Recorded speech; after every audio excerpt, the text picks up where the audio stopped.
Hello ஹாய்ஸ், இன்றைக்கி நம்ம அண்ணன் கோயில் போகலாமா அப்படின்ட்டாங்க. சரி வாங்க போகலாம் அப்படின்னு வந்துட்டு இன்றைக்கி என்ன கோயில் போகணும், நம்ம கற்குவேல் ஆஞ்சநேயர் சாமி கோயில் தாங்க போகிறோம். இன்றைக்கி கற்குவேல் ஆஞ்சநேயர் கோயில் சாமியில் என்ன விசேஷம்னா இன்றைக்கி 8ஆம் பொங்கலுங்க. அதனால் 8ஆம் கோயிலுக்கு டைமில் தான் வரல, அதனால் 8ஆம் பொங்கலுக்கு போயே தீரணும் அப்படின்னு சொல்லிட்டாங்க. அதனால் 8ஆம் பொங்கல் காலையில் கிளம்பி வந்துட்டோம்.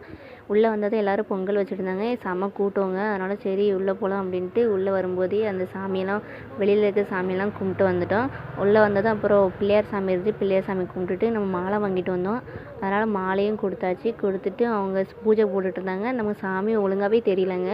வீடியோ எடுத்துகிட்டு வர்றது கூட சும்மா ஏதோ தான் எடுத்துகிட்டு வந்தோம். ஆனால் வீடியோ எடுக்கிறது கூட தெரியக்கூடாதுன்னு சொன்னாங்க. அதனால் எடுத்துகிட்டு அப்புறம் பூ கொடுத்தாங்க. பூவையும் வாங்கிட்டு தொட்டு கும்பிட்டுட்டு திருநரும் வாங்கிட்டு வந்துட்டோங்க. வெளியே வந்ததும் சுற்றி கும்பிடணும் அப்படின்ட்டு உள்ளே வந்து ஒவ்வொரு சாமியும் அதில் இருக்கும்ல, அதையும் கும்பிட்டுட்டு வந்துட்டோம். உள்ளே வந்ததும் அதுக்கு ஒரு பேச்சாமனை தான் நாங்கள் பார்ப்போம். அதனால் பார்க்கலாம் அப்படின்ட்டு பேச்சாம சாமியும் கும்பிட போயாச்சு. அங்கே மாலை வந்ததும் அண்ணன் படக்குன்னு மாலை கீழே டம்முன்னு போட்டாங்க. அவன்கிட்ட 2 கிளி மண்டையில் அடி கொடுத்துட்டு அப்புறம் மாலையும் தூக்கிட்டு வந்து சாமியும் கும்பிட்டாச்சு. தொட்டு கும்பிட்டுட்டு அதுக்கப்புறம் நம்ம குலதெய்வம் சாமி நமக்கு 2 அம்மாவாலையும் அப்பாவாலைன்ட்டு, அதனால் இன்னொரு குலதெய்வம் வந்து புலமாட சாமி. அதனால் அந்த சாமியும் கும்பிட்டாச்சு. கும்பிட்டுட்டு நம்ம ஊர் கோவில் காவல் காக்கிற தெய்வம் தாங்க நம்ம பழவேசக்கார சாமி. அந்த சாமியும் கும்பிட்டுட்டு நல்லா கும்பிட்டாச்சு.